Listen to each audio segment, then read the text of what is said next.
High, অনেকেরই প্রশ্ন ছিল আপু আগের বাসাটা কেন ছেড়েছেন। তো সবাইকে কমেন্টে এক এক করে রিপ্লাই দেওয়াটা আমার জন্য একটু কঠিন ছিল, তো ভাবলাম একটা ভিডিওর মাধ্যমে আপনাদেরকে জানিয়ে দিই যে কেন আমি আগের বাসাটা ছেড়েছি। অ্যাকচুয়ালি আমরা যখন বাসা খুঁজি তখন সবাই চায় আমাদের মনের মতো একটা বাসা পেতে, কিন্তু লোকেশন, বাসার সাইজ বা বাজেট সবকিছু মিলিয়ে বাসা পাওয়াটা আসলে এত কঠিন একটা ব্যাপার। বাসা খুঁজে পাওয়া এবং বাসা পাল্টানো দুইটাই কিন্তু অনেক কঠিন একটা বিষয়। চাইলেই তো বাসা পাল্টানো যায় না 2 মাস পরে, 3 মাস পরে, এমনকি 1 বছর, 2 বছর বা 3 বছরের মধ্যেও যদি বাসা পাল্টানো হয় সেটাও কিন্তু অনেক পরিশ্রম, অনেক কষ্টের এবং খরচের ব্যাপার। আর সাথে ফার্নিচার নষ্ট হওয়ার চান্স তো থাকেই। সো যাই হোক, আমারও আগের বাসাটা ছাড়ার আসলে কয়েকটা রিজন ছিল। আমি এই বাসাটা যখন উঠি তখন আমার হাতে সময় একদম কম ছিল, মানে 1 মাসের মধ্যে উঠতেও হবে।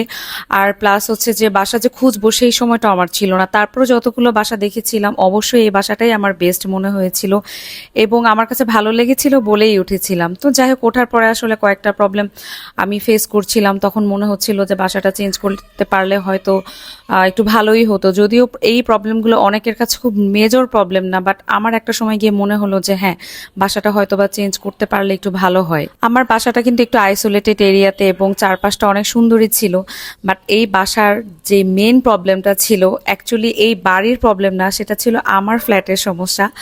আমার মনে হয় আমার সাথে অনেকেই একমত হবেন, সেটা হচ্ছে টপ ফ্লোর। আমি হচ্ছে টপ ফ্লোরে ছিলাম, যার কারণে সাংঘাতিক গরম ছিল এবং ওই বাসার হচ্ছে যে ছাদে যেমন ডাবল ছাদ বা কি যেন জল ছাদ বলে না, সেই ব্যবস্থা ছিল না, আর গাছও ছিল না, যার কারণে অনেক বেশি গরম ছিল।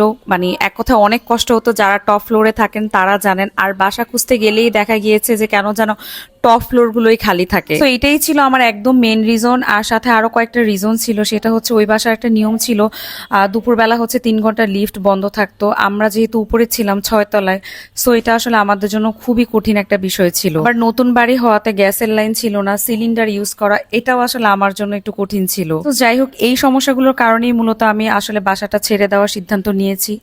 অবশ্যই আমার খারাপ লেগেছে বাসাটা ছাড়তে, কারণ এত কষ্ট করে সাজিয়েছিলাম, বাসাটা বেশ বড় ছিল।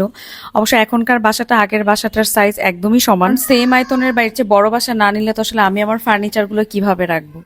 সো যাই হোক, এটাই ছিল আমার বাসা চেঞ্জের কারণ। আমরা আসলে খুবই টায়ার্ড, বাসা চেঞ্জ করা অনেক কষ্ট, আর এই কারণে আপনাদের সাথে তেমন ভিডিও শেয়ার করতে পারছি না। তো বাসাটা একটু একটু করে গুছিয়ে নিচ্ছি, আর বাসাটা গুছিয়ে আবার আপনাদের সাথে মজার মজার ভিডিও শেয়ার করব। সেই পর্যন্ত সবাই ভালো থাকবেন, সবার জন্য রইল অনেক অনেক ভালোবাসা।